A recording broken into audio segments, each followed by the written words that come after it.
Uma prática que aflige o coração da África.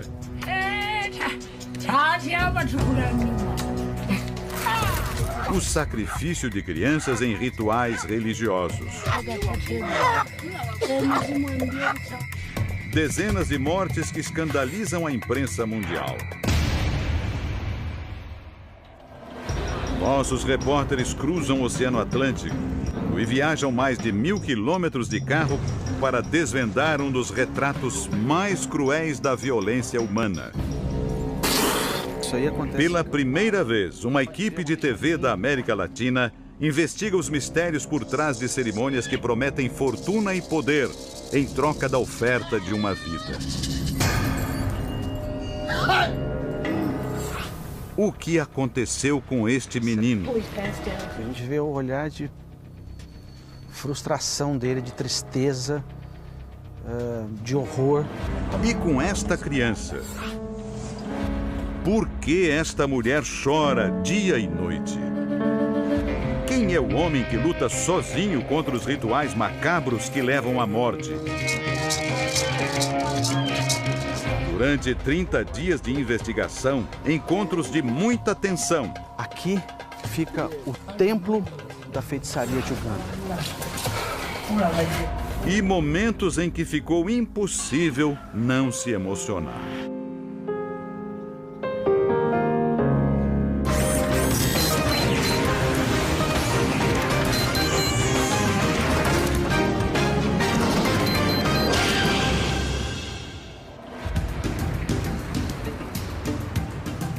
Kampala, capital de Uganda, uma metrópole cheia de contrastes, como a maioria das grandes cidades brasileiras. De um lado, bairros marcados pela pobreza. Do outro, grandes obras que refletem o avanço da economia. Uganda fica no coração da África, região leste do continente. Depois de décadas de atraso, o país atravessa um período inédito de desenvolvimento. Um país em franca evolução, uma expansão industrial gigantesca.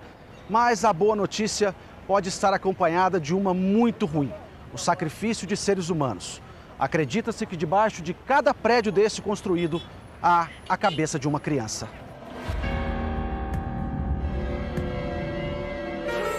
Nas manchetes dos jornais, os registros das atrocidades. Corpos de crianças mutilados, muitas vezes decapitados.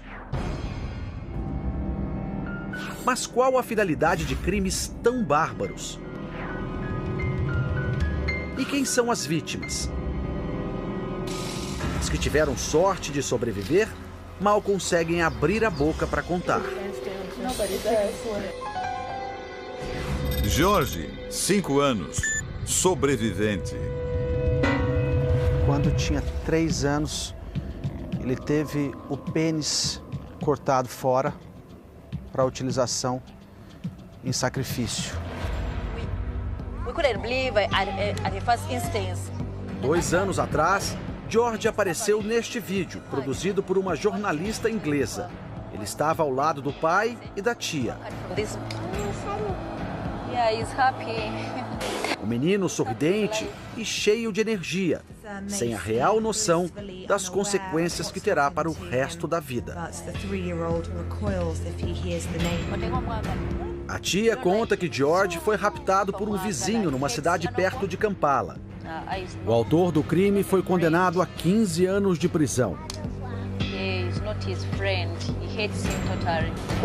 Ela começa a tirar a calça do garoto para mostrar o resultado da castração. Mas nós preferimos não revelar as marcas de tamanha covardia. Ele sofreu várias cirurgias. Os médicos retiraram partes do tecido dos braços e das pernas para a reconstrução do pênis. Dá um aperto no coração da gente também olhar para ele de frente assim.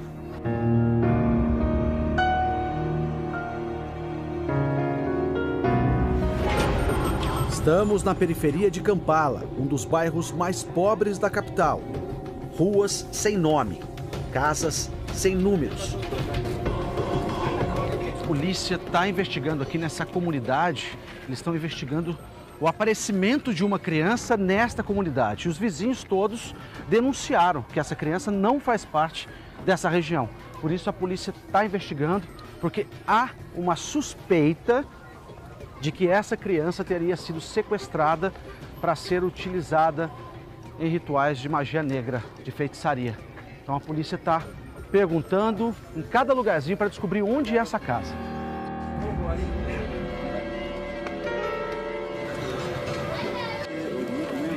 Eles não podem conversar com a gente, eles não têm autorização para isso, eles só estão avisando a gente que a casa é para cá. E como a gente pode ver, é uma região muito pobre, muito. Os policiais entram por uma viela e chegam até uma casa. O chefe da polícia diz que eles precisam entrar. Disseram que estão procurando uma criança para ele. Dentro da casa, uma mulher está com uma criança no colo. Os agentes desconfiam que o menino não é filho do casal. Ela e o homem ouvem que deverão ir até a delegacia e não discutem. Nossa equipe acompanha a saída do grupo.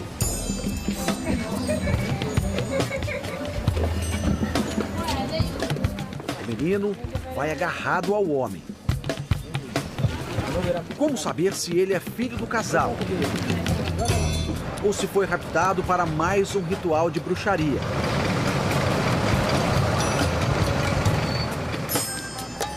Os agentes não autorizam que nossa equipe vá à delegacia e deixam no ar muitas dúvidas. Será que a criança está mesmo em perigo? Ou trata-se apenas de uma operação para criar uma imagem positiva da polícia? Ao amanhecer, deixamos Kampala em busca de respostas. Seguimos na direção contrária da população que acordou cedo para trabalhar. A gente percebe aqui que tem uma população muito grande de crianças. Cada esquina, cada parte da cidade você percebe as crianças às margens das ruas de terra, do asfalto, é o tempo todo. As casas simples que a gente pode ver, muito simples, de barro, muito pouco asfalto por aqui.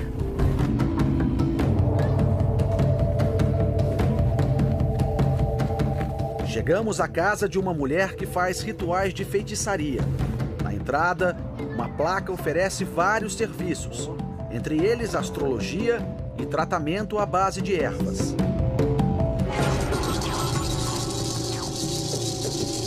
Dentro da casa, a mulher atende um homem que está com problemas financeiros. Estava falando de dialeto muito antigo da região. Ela usa vários objetos e até animais.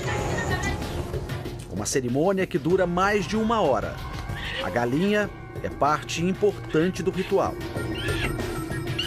Agora a mulher atende outro cliente. Ela passa uma substância no nariz dele. O homem deita e logo começa a tremer.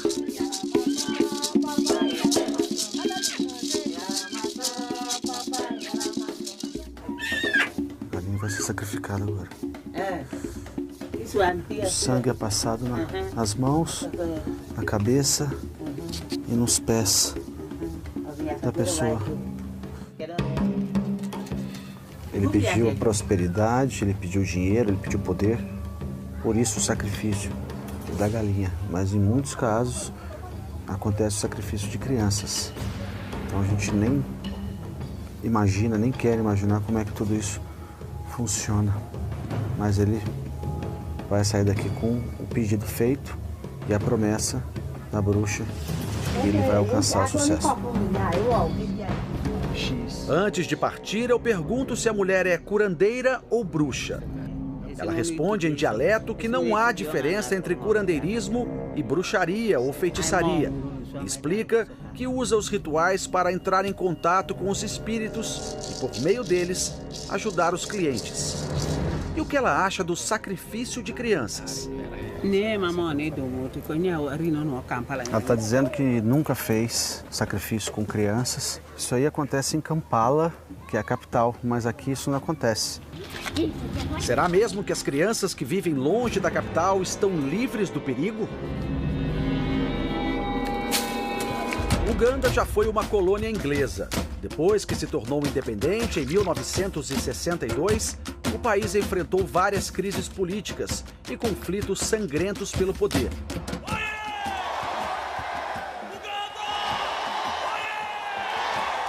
Neste filme, que ganhou o Oscar de melhor ator, Forest Whitaker interpreta o ditador Idi Amin Dada, que governou Uganda por quase uma década. Uganda ama Amin. O período ficou marcado pela violência do regime contra os opositores. Um regime ditatorial em que, estima-se, morreram entre 300 e 500 mil pessoas assassinadas. This is the guy, Joseph Kony.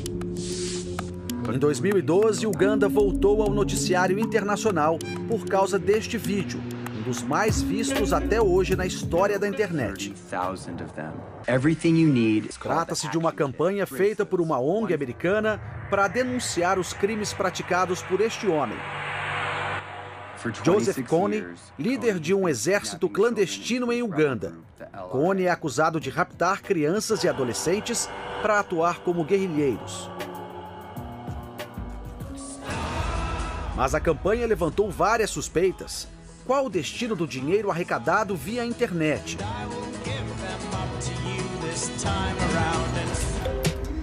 A pressão internacional levou a União de Nações Africanas a formar uma tropa de 5.000 soldados de Uganda e países vizinhos para caçar Kony.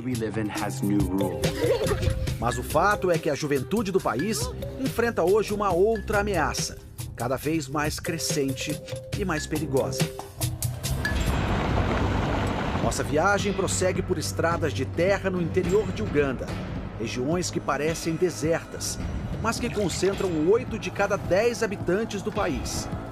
Muitos casos de sacrifício infantil foram registrados em locais como esses, vilarejos marcados pela pobreza e pelo isolamento.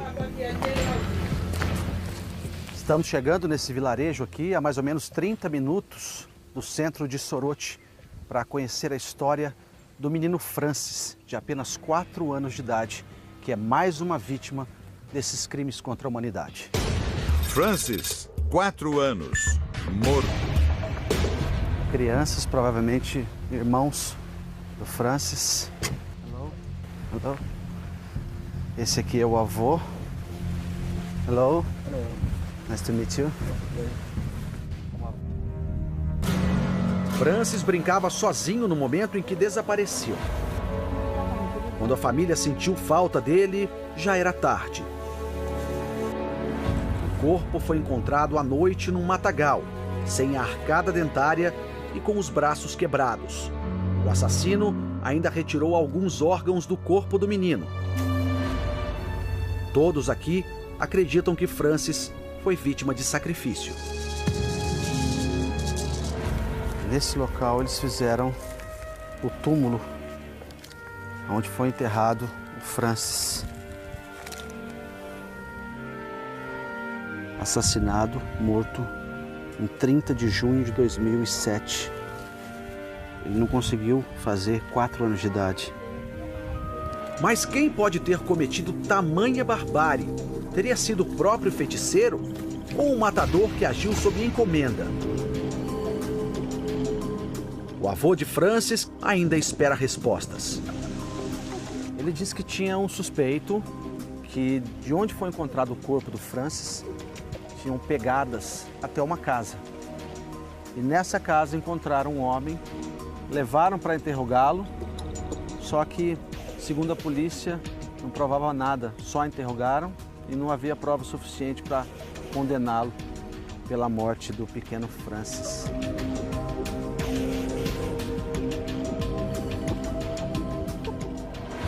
Gideon, 4 anos, morto.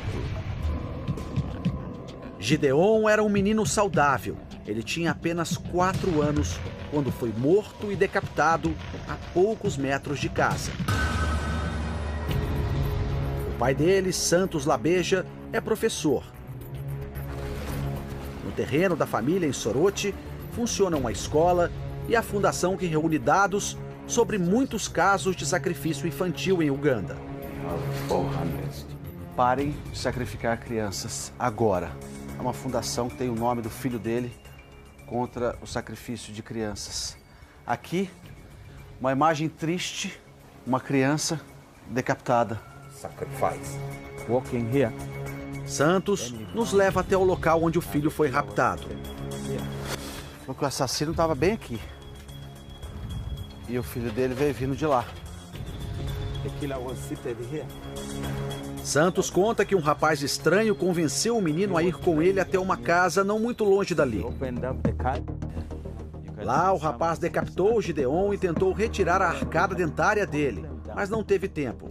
Os vizinhos que saíram em busca do menino tentaram linchar o assassino, mas ele foi salvo pela polícia.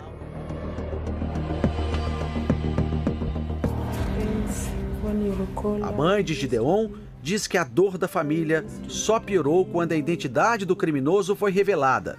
Ele é filho de um oficial militar. Segundo ela, o rapaz fugiu da cadeia e nunca mais foi visto. Para a família, ficou a sensação de impunidade e injustiça. A energia que essa casa traz é de muita tristeza. E que, pelo jeito, não vai acabar nunca. Santos conseguiu transformar o sofrimento em força. Ele pesquisou e catalogou ataques contra crianças e adolescentes desde 2006, o ano da morte de Gideon. Foram 94 casos e pouquíssimos sobreviventes. Os registros da Fundação Gideon trazem dados assustadores. Vários ataques tiveram a participação de parentes das vítimas, até mesmo dos próprios pais.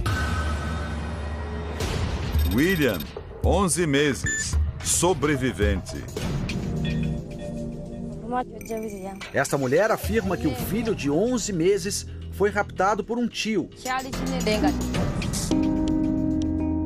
Ela diz que conseguiu salvar o bebê quando o homem começava a cortar a garganta da criança.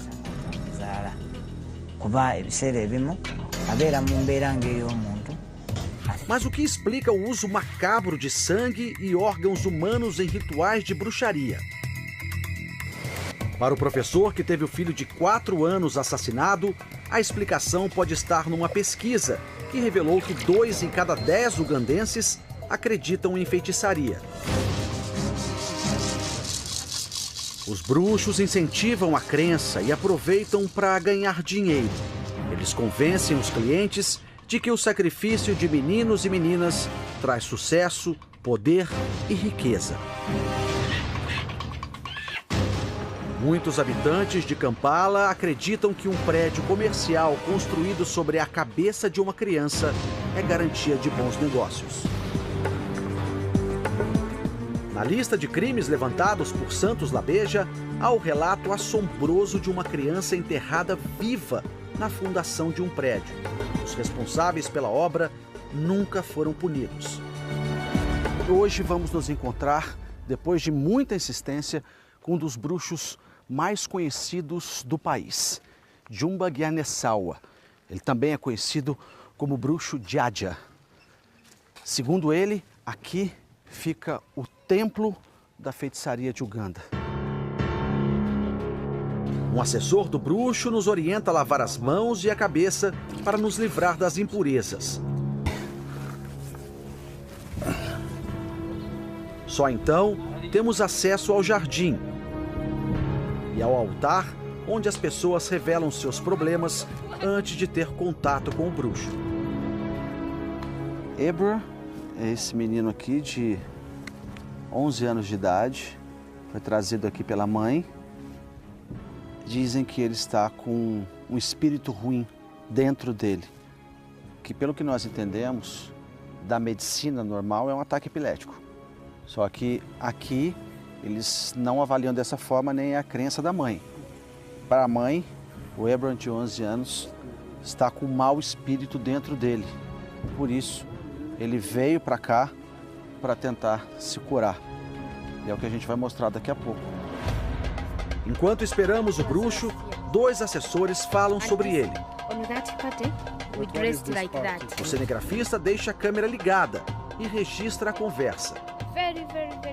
Eles contam que o bruxo é um homem muito poderoso e que esta casa é protegida pelo exército. A mulher explica. Djadja é amigo do presidente de Uganda, Yoweri Kaguta Museveni, o homem que está no poder desde 1986. E a pedido do próprio presidente, o bruxo ajudou na campanha que o reelegeu para mais um período de governo. O cinegrafista pergunta se essa ajuda incluiu sacrifícios. A mulher responde: fizemos tudo o que foi preciso para que o presidente fosse reeleito. Chegou a hora de conhecer o bruxo mais famoso de Uganda. O homem nos recebe com um sorriso. Bom, Djadja. Nice to meet you. Djadja dizendo que nós somos muito bem-vindos aqui. A fogueira já foi acesa. Djadja com todos os colares dele, são muitos. Ele vai trocar de roupa agora. São as roupas que podem ser utilizadas aqui dentro, que funcionam durante a feitiçaria que ele faz aqui dentro desse espaço. Durante a sessão, o feiticeiro nos pede para depositar dinheiro junto às oferendas, cerca de R$5 em moeda local. Em seguida, ele entra numa espécie de transe.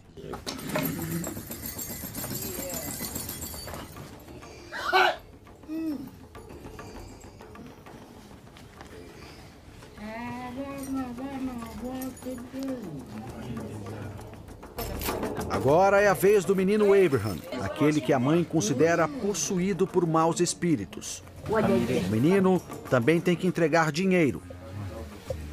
E logo é submetido a uma série de situações estranhas.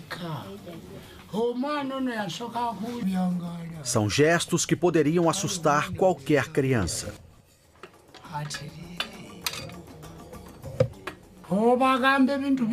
O bruxo cospe no menino.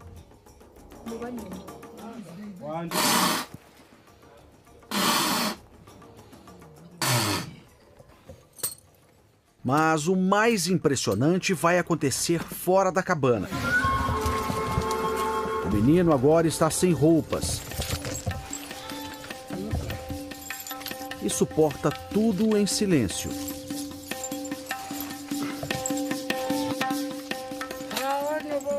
O ritual prossegue com ramos de plantas e raízes.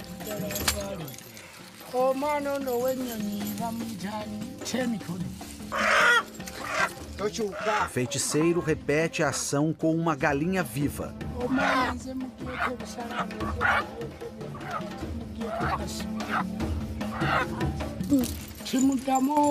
Depois, mata a ave com as mãos.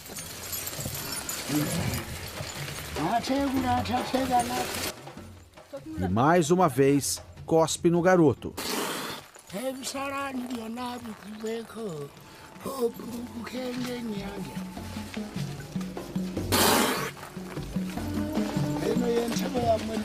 A sessão caminha para a etapa mais importante, sem a presença do bruxo, o sacrifício de uma cabra. O menino fica frente a frente com o animal. E é forçado a ter o corpo em contato com o bicho. Os assistentes do bruxo matam a cabra com uma faca, uma cena que nós preferimos não mostrar. Mas não há como esconder o que acontece em seguida. O corpo do garoto é coberto com o sangue do animal. Depois, envolvem o corpo dele com uma manta de fibra de árvore e completam o ritual com uma tocha. O que aconteceu com a cabra deixa a gente... Imagina quem faz isso com criança, Jesus. Qual o significado de todo esse ritual? O feiticeiro concorda em dar entrevista.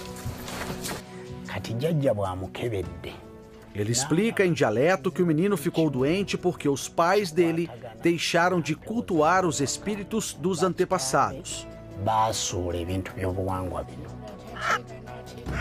E por que o sacrifício de animais?